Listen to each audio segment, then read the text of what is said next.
اللهم صل على سيدنا شفيعنا وسندنا مولانا محمد بارک وسلم۔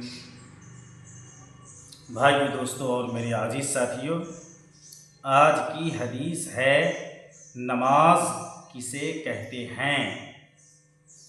نماز خدا کی عبادت کرنے کا ایک طریقہ ہے جس پر عمل کرنا تمام مسلمان مرد عورتوں پر ضروری ہے، مگر بیماری، سفر یا دوسری خاص مجبوریوں کی حالت میں نماز کے حکموں میں آسانی پیدا کر دی گئی ہے، جن کی تفصیل آپ آگے چل کر سنیں گے۔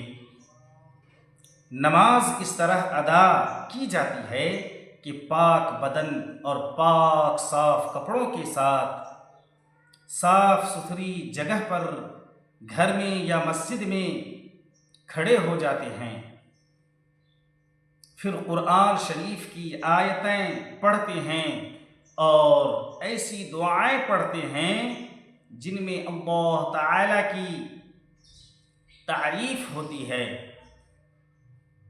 اللہ کے سامنے جھکتے ہیں اور زمین پر سر رکھ کر خدا کی بڑائی اور اپنی کمزوری اور مجبوری ظاہر کرتے ہیں۔ ویسے تو ہر جگہ، گھر میں اور جنگل میں نماز ہو جاتی ہے، مگر مسجد میں جماعت کے ساتھ نماز پڑھنے کا زیادہ ثواب ہوتا ہے۔ نماز میں پچھم کی طرف، جس طرف شام کو سورج جھکتا ہے اس طرف منہ کرتے ہیں۔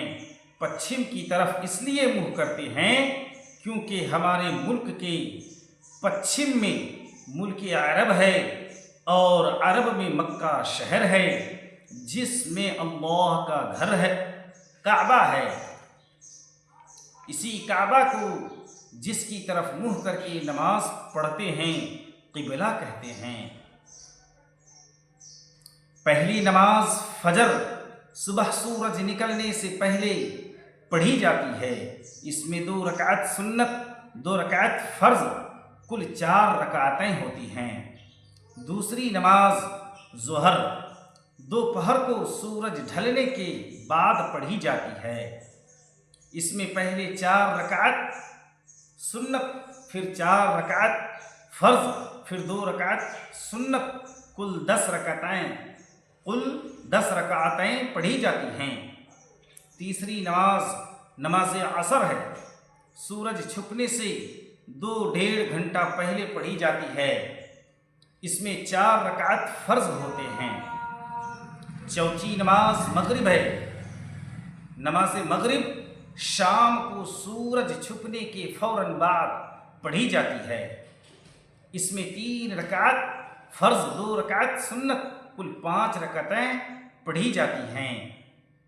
پانچویں نماز عشاء، نماز عشاء سورج چھپنے کے 1.5-2 گھنٹہ بعد پڑھی جاتی ہے۔ اس میں 4 رکعت فرض، 2 رکعت سنت، 3 رکعت وتر، کل 9 رکعتیں ہوتی ہیں۔ سنت غیر مؤکدہ اور نوافل حصہ ملا کر کل 17 رکعتیں ہوتی ہیں۔ نماز سے پہلے وضو، نماز پڑھنے سے پہلے ہاتھ منہ پیر دھوتے ہیں، اسے وضو کہتے ہیں۔ وضو کے بغیر نماز نہیں ہوتی۔ صاف برتن میں پاک پانی لے کر ذرا اونچی جگہ پر بیٹھے تاکہ منہ ہاتھ دھونے کا پانی نیچے کی طرف جائے اور کپڑوں پر چھینٹے نہ آئیں۔ وضو کرنے کے لیے قبلہ کی طرف منہ کر لینا زیادہ اچھا ہے۔ اس کا موقع نہ ہو تو کچھ نقصان نہیں۔ اب پہلے آستین کہنیوں تک چڑھا لی جائیں، پھر بسم اللہ پڑھ کر پہلے 3 دفعہ گٹوں تک ہاتھ دھوئے جائیں، پھر 3 دفعہ کلی کی جائے، مسواک کی جائے۔ اگر مسواک نہ ہو تو انگلی سے دانت صاف کر لیے جائیں۔ اس کے بعد 3 دفعہ کلی کریں، پھر 3 مرتبہ ناک میں تھوڑا پانی ڈال کر ناک صاف کر لی جائے۔